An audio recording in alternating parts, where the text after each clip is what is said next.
জিলহজের প্রথম ১০ দিনের রোজার ফজিলত নিয়ে হাদিসসমূহ আবু হুরায়রা রাদিয়াল্লাহু আনহু থেকে বর্ণিত।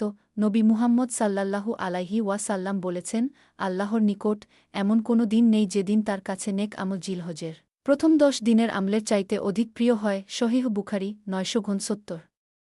ইবনে আব্বাস রাদিয়াল্লাহু আনহু বলেন, নবী সাল্লাল্লাহু আলাইহি ওয়াসাল্লাম বলেন, এই ১০টি দিনে সৎকর্ম আল্লাহর কাছে এতই প্রিয় যে এমনকি জিহাদও তার সমান নয়। সাহাবীরা জিজ্ঞেস করল, হে আল্লাহর রাসূল, আল্লাহর রাস্তায় জিহাদও নয়? তিনি বললেন, হ্যাঁ, জিহাদও না, তবে সে ব্যক্তি ব্যতিক্রম যে নিজের জান ও মাল নিয়ে জিহাদে গিয়েছে এবং কিছুই ফিরে আসেনি। সহিহ বুখারী ৯৬৯। হুনাইদা ইবনে খালিদ রাহিমাহুল্লাহ থেকে বর্ণিত, তিনি বলেন, উম্মুল মুমিনিন হাফসা রাদিয়াল্লাহু আনহা বলেন, নবী সাল্লাল্লাহু আলাইহি ওয়াসাল্লাম জিলহজের মাসের প্রথম ৯ দিন রোজা রাখতেন এবং আশুরা এবং প্রতি মাসে ৩টি রোজা রাখতেন। সুনান আবু দাউদ ২৪৩৭।